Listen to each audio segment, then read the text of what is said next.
So we're here in the catalog room at Gerharz Equipment. I'm Greg Rhodes, sales manager. I've been with Gerharz a couple of years. Spent 30 years in the restaurant business as an executive chef. Just to like to talk a little bit about Gerharz Equipment, what we do. Scott, how long have you been here with the company? I've been with the company over 28 years now. And so we could say from the time you were in diapers, maybe? Pretty much.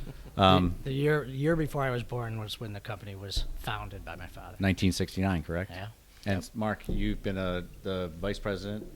Yeah, I'm going on my 17th year. But I was actually, the nice thing is I was a customer before that. I worked with Scott on several different projects in the cafeteria world. Awesome. So Scott, tell me a little bit about the business, what we do, and your history with them. Sure, absolutely. I've been working at Gerharz Equipment since I've been 10 years old. So from the very beginning, I've been sweeping the floors and stocking the shelves. And one of the great things about being here still today is my boss was Dave DePaula, our director of installations.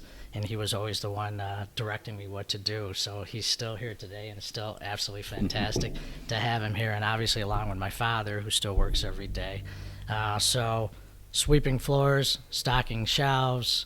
We were a Coca-Cola distributor back in from 70 until the early 90s.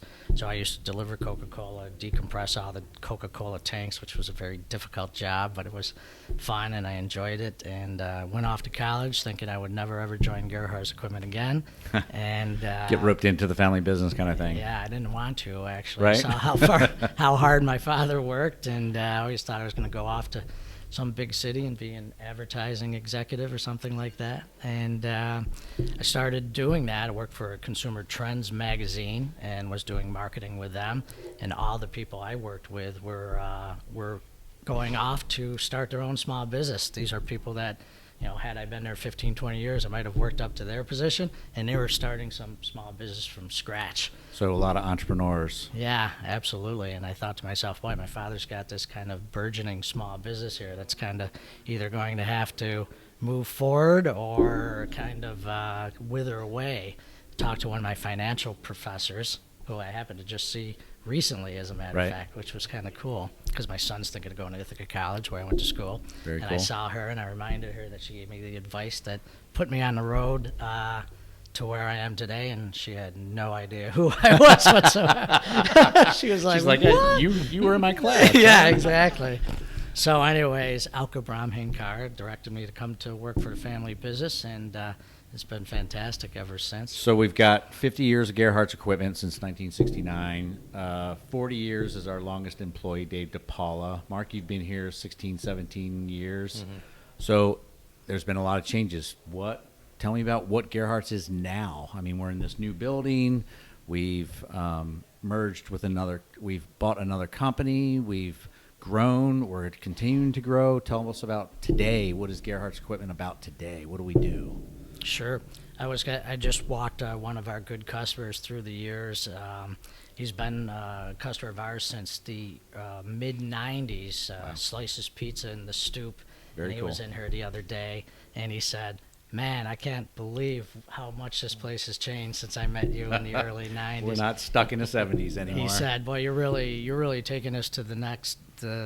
And I said, "Level," and he said, "Well," and I wasn't even going to use that. It's like a whole other stratosphere or dimension or something like that. And it is crazy to see the difference. When I joined the company, we were in a 3,000 square foot building that would flood every time there was a big rain. And we, David, not the greatest place to take customers. No, right? not at all. Not the greatest place to try to keep Coca-Cola syrup and those kind of things nice and dry before you deliver them to the customers to dispense them. And we had, I think, 6 employees at the time. Since then, we've moved 3 or 4 times, and we are now in a 90,000 square foot building. We have almost 50 employees now. And what's really neat is a lot of those employees have been here a long time. Right. Really, Mark is a huge, really contributor to the growth of this company. He's a fantastic salesperson, fantastic guy, fantastic at follow-up and project management. I think he's done a great job attracting other employees to the company. Sure, absolutely. Plus, with his great skill set of, operations, he ran 19 cafeterias before while he was a customer of ours, and we were lucky enough to get him over here, and it's been great for 16, 17 years. The year my kids were being born, I think like the month before you joined the company. So it's that's amazing. really what got me interested in when I was doing those with you is like, wow, this is an interesting side of the business to do. Because I was looking at it from what food we would serve, and it was restaurant quality food at a cafeteria. But when you got into the designs and the nuts and the bolts, there's so much more involved in what Scott does at the time. And that really interested me. I was like, this is kind of interesting to be able to take it from, a piece of paper all the way through to a finished product. And, Right. that's really what I think, and that's what we see in people is the passion about doing that with the food service. And Yeah, it's not very different than being a restaurateur and an entrepreneur. You want to create the product. You want to see it all the way to go into the customer's hand. You want to see a completion of thought process. So it's very rewarding, I would think. Oh, absolutely. And I think, the one thing that we talk about is we're able to give the employees a quality of life. In restaurants, it's tough. Right. That's As that, I know. that Monday through Friday grind, and then they're busy on the weekends, and they maybe get one day off, and then that one day off they're placing orders, or they're going to the bank, or they're meeting with the accountant. Now this is, Monday through Friday, and they're long days, but they're great days because they go by so fast, and you're working on so many different projects. Right. That was always the interest with me. I would design one kitchen at a time or one dining room or one space. Here you get to touch, see, and feel 30, 40, 50 projects in any given time period, and see the influence and everyone has vast experiences that come from all over the board. And it all goes into the knowledge that goes into a drawing or design project that we do. It's really interesting. Oh, yeah. Yeah, I love that part of it because we deal with so many different customers, from hospitals to diners to convenience stores to coffee shops to major hotels to small little bodega type places, and you can learn something from every single customer every single time. And it's so great to kind of, I call it the post-mortem, to walk through the design when it's actually operational and go through it, and you can find out, boy, wouldn't it be great if we put some sort of shelf here to hang this rod, to put the stickers that we put on the clamshells before we put them in the to-go bags. And so we take all that stuff into account, so we learn so much every time. That's what I like most about the company. There's so many people to learn from and so many stories, especially from restaurant operators. They're really an interesting group. Oh, yeah.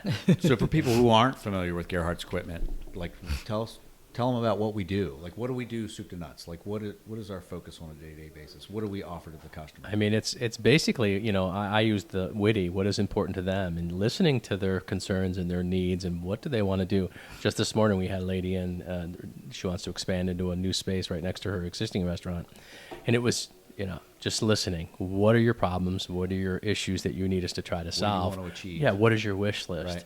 And then from there, we kind of go and base it on what we think will work best. But we don't have all the answers. They really do a lot of times know what they need to do, know what they have to do. Where we come in is we have solutions for a lot of those issues, a lot of those problems. So that's really where we focus in design work. We Yep. do a lot of that. But I mean, even beyond that, we start out with the design with restaurants. People come from the door. They want to open a new restaurant. They want to renovate an existing restaurant. They want to, make changes. They want to improve their business. But there's a whole breadth of things that we do. Like, talk a little bit about, from the beginning to end, like all the services we offer a little bit. Yeah, I love how we've kind of evolved. Before, just up until maybe 10 years ago, we were strictly kind of equipment and project oriented. And now we bought Central Restaurant Supply 3 years ago. Central Restaurant Supply has been in business over 3/4 of a century when we bought that. That's a long time. Gerharz equipment. Ingrained in Syracuse. Yeah, half a century for Gerharz equipment. So it was really neat to kind of take in and kind of meld together everything both companies have learned through, half a century or more. And so now they did all the things that we didn't do, the smallwares, the spoons, the tabletop, and all those things. And we've always done the equipment and the design.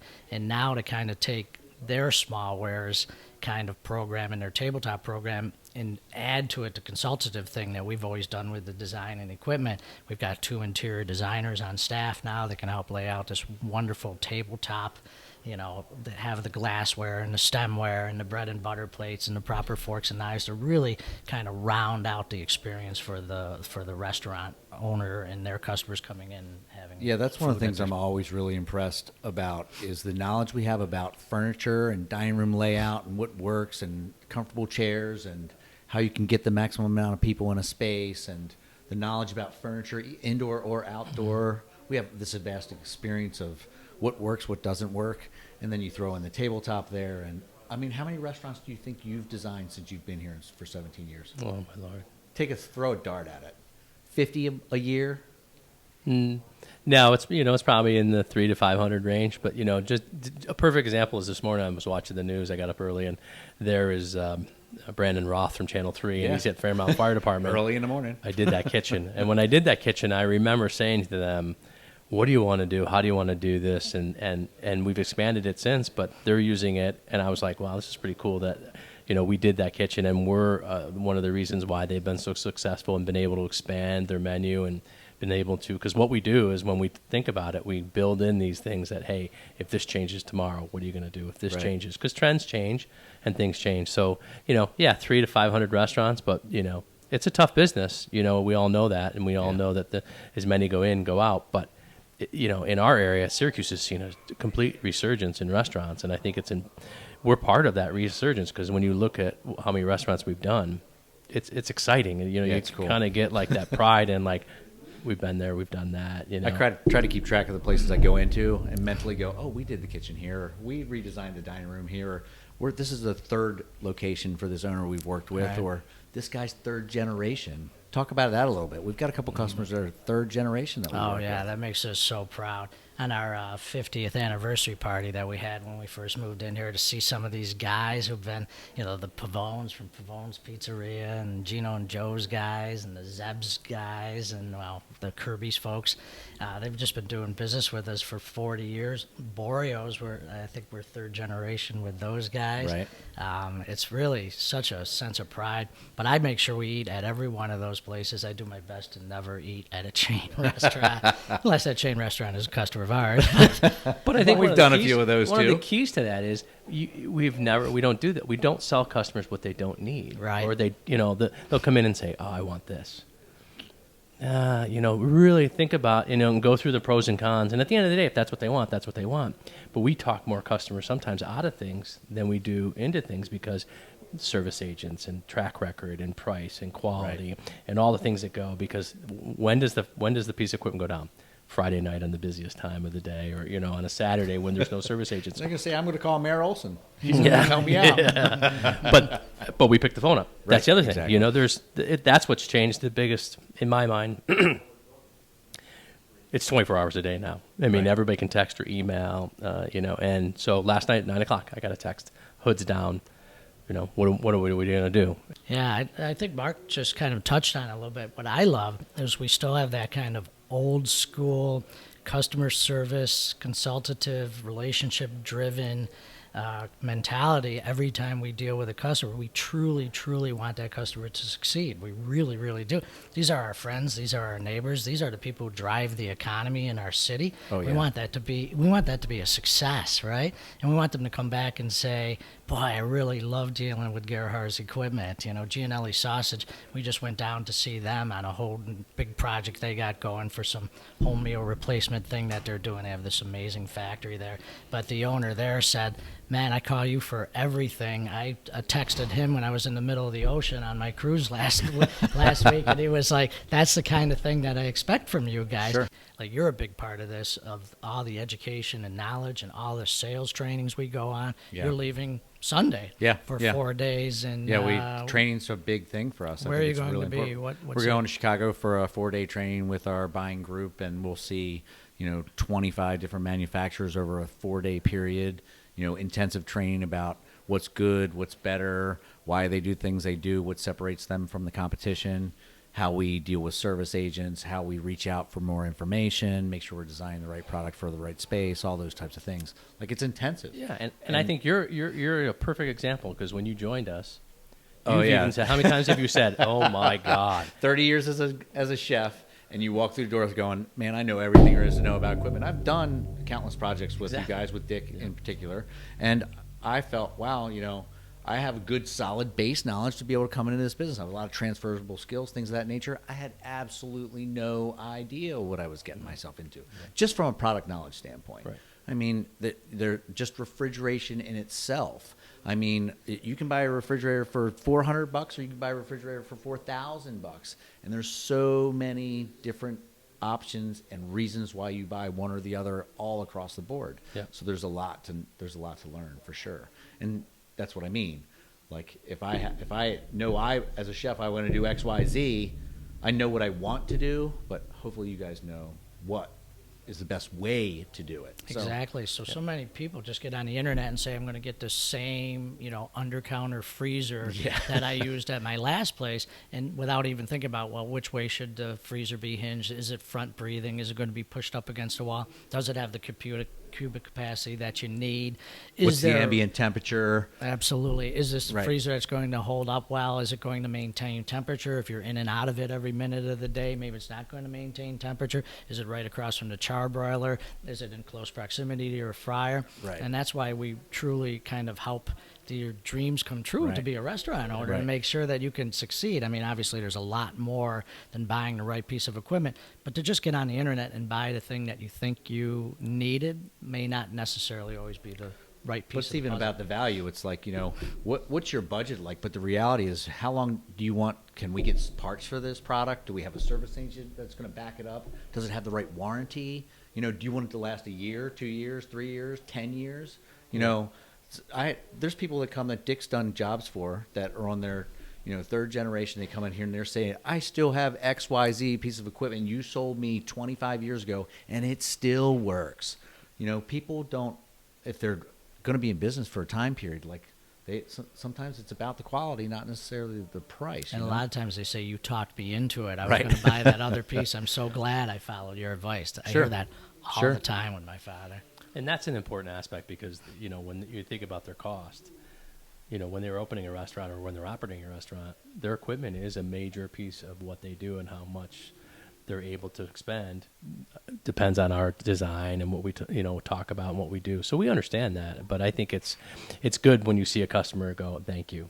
I get it now and I understand that, and we were at a pizza place yesterday, and Scott taught me this a long time ago. Pizza places are notorious for the dust, and and that's why I started explaining. I was just there to get a slice of pizza, and I said, "Hey, have you cleaned that?" And he goes, "No, what are you talking about?" Yeah, take the cover off, and literally, and he goes, "I never knew that." Right, and we're like, "Here you go. Just here's what you should do each one of your places." So this is what we do. What's the future hold for Gerharz Equipment? We're in this amazing new building. We've got great services that we offer, from design to we're talking about speccing, floor coverings, wall coverings, doing more design work. Tell us a little bit about the future of Gerharz and what this building means to the company.